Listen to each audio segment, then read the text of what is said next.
Duh. What I've been loving lately. But your girl can't roll that fast.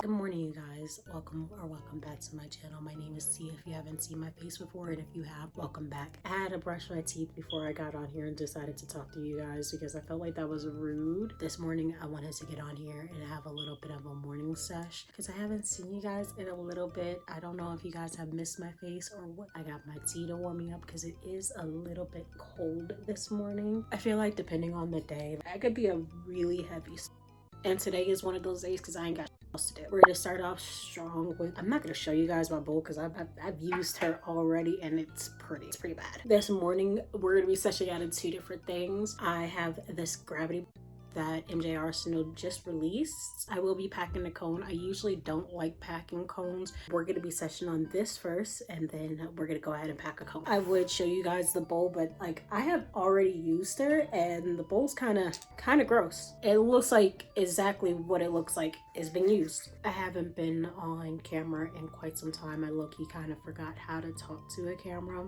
and it's not like I haven't been wanting to make videos. I have. I've just been burnt out, if I'm being quite honest, between starting a new job and I thought I liked it, but a job is a job is a job, especially in corporate America. You're so easily replaced. I was putting in my all at a job that Be nice. I'm finding it. they treat me very well, but it's also a job. Anyway, I have my loaded bowl. I don't know if you guys could see this. Maybe I should back you guys up so you could see a little bit more of what I'm doing. I really like this piece. I've always wanted to try something from MJ Arsenal, so I am super stoked to try not even just a piece, but one of their new pieces of gravity.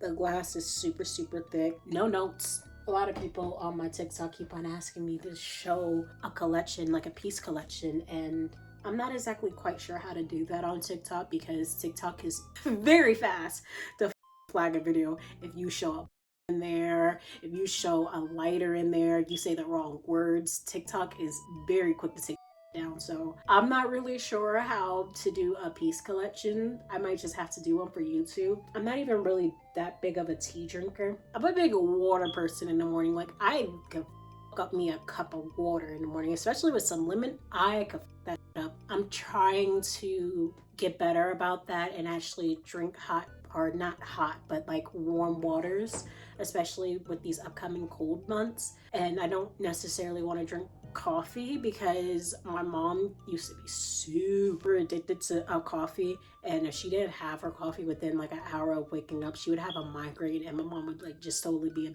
lover, but she would be, and her migraine would last all day because she was so addicted to coffee, and I vowed to never get that addicted to coffee, so tea it is. And I do want to get into cycle syncing, so drinking teas based on what cycle I'm in, like if I'm in my menstrual phase, my luteal phase, and like that. So that's something that I have been researching because I do want to become a tea drinker. It can be very beneficial. I want to start drinking loose leaf teas too, but for now I have some elderberry because it's sweet. Not only is it sweet, it's accessible and organic.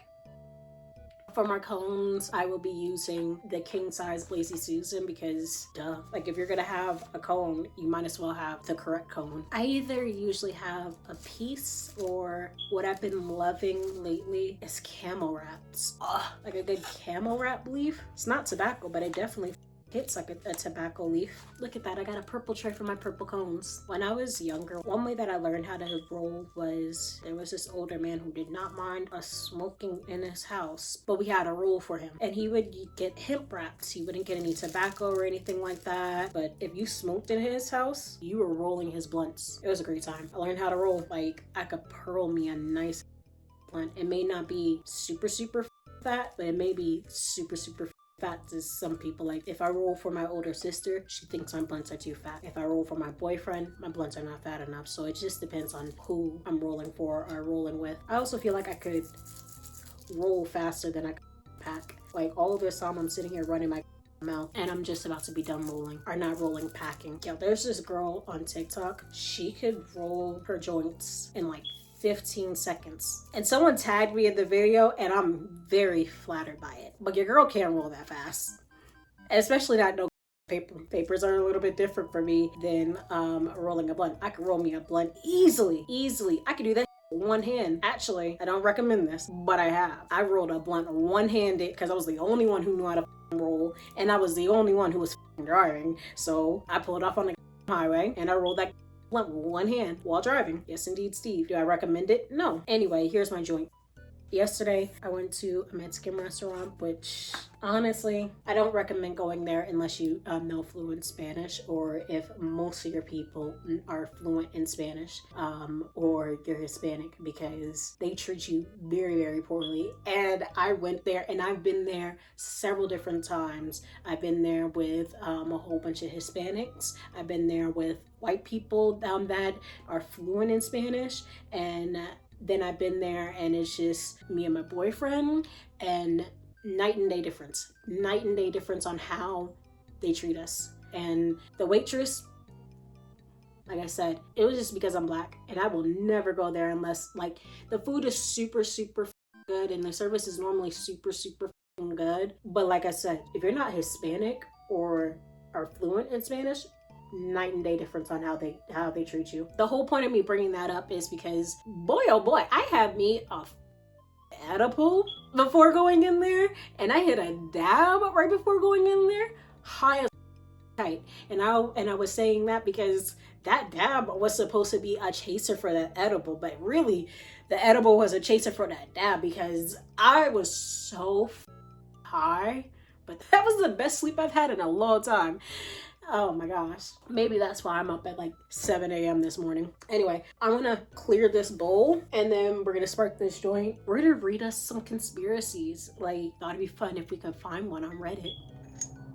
Like, not only is this like a all glass gravity, which is always so nice, but it's super thick, and that's something that I hear a lot of people talk about. Like, they can drop that and it's not gonna break. I'm definitely not gonna drop this. This is not that video, but I could understand like the thickness of it. Let's surf the internet for a good conspiracy theory. A Toy Story conspiracy theory. Well, it says that there are spoilers for Toy Story 4 in this. So if you haven't seen Toy Story 4, go watch it. And then I guess come watch me. So to put it simple, this theory says that the toys in Toy Story were never alive. It's strange to me that Andy never found out. From a small child to adult, nobody, not even his parents, ever caught the toys in the act. The only person who found out was Sid. But what happened to them? Did he tell anybody? Second, why did Buzz, in the first movie, believe that he was a real space ranger? But when Andy came into the room, he froze up like all the other toys. Same goes for Forky. He doesn't believe he's a toy and doesn't want to be one, but he still froze in the same expression when a human walks into the room or picks him up. Well, here is the explanation of the movies in this theory. Side note, most of them involves coping with the lost toy, but I think it's a running theme in this series. Toy Story. Andy gets a new toy for his birthday. He plays out Toy Story of Buzz Lightyear interacting with the characters. He plays with them all the time, and when Buzz and Woody are lost, he thought of an adventure where the two got lost and had to find a way back home. He thought of this in order to cope. Sid, his neighbor and bully, plays off and more exaggeratedly evil in his story, but in his real life, Sid is most likely a normal kid that teases him. I mean, what parent would let their kid buy explosives and mini rockets? He even laughs maniacally into the sky in his shirt with a skull on it. Andy finds Buzz and Woody in a box, but either they were really always in that box inside the car, or he found them in some different place and imagined that scene in his head. Toy Story 2. This one is quite simple. Woody accidentally got sold in a yard sale by his mom. Mom, feeling guilty, bought him a new Woody alongside with other toys just like Jessie. Again, Andy thought of the story to cope and exaggerates the customer who brought Woody as an evil person. We're already on Toy Story 3. I think the reason why this one takes 14 years after the original one is because when Andy was growing up, he forgot about his stories until looking back at the old toys and imagines another adventure. Also, to bookend his life with his toys, and during his playtime with Bonnie at the end of the movie, he shares to her stories he made speed up. Bonnie took those stories and continued the toys adventure, now alongside her toys. Toy Story 4. Now I have to admit, I don't know how Bonnie knew of Bo Peep or even what she looked like without seeing her, but I like to think that Andy might have told her during the end of Toy Story 3. This is the time that she imagined Forky interacting with her toys. When she loses Forky, she imagines Forky going on an adventure with Woody to cope, but in reality, Forky was always in her backpack. Except, Bonnie and her parents never found Woody. And so in her story, Woody leaves. P.S. I think this story explains the questions I had in the beginning. But I have to admit, I don't think the filmmakers were really thinking of this idea. So I don't think this theory is true, but it is fun to think about. I keep on dropping this out of my ear, and to be quite honest with you, I don't even know if I'm gonna spark this in this video, but that is it for that story. Let's find another one on Reddit. Little Mermaid. Do I want to do the Little Mermaid? Do I want to do Tangled? Okay, let's do Monster Inc. Monsters Inc. is quite possibly the darkest Pixar movie. When people think of dark Pixar movies, they think of Up, Finding Nemo, and The Incredibles. But what nobody ever seems to mention is that the screen extracted from Monsters Inc. Water News. I'm sorry, you guys. My dogs are so fucking rude. When Water News and Randall's plan include kidnapping the children from their homes and torturing them to harvest their energy, essentially using them as batteries to power their own town until the children inevitably suffocate to death from all the screaming.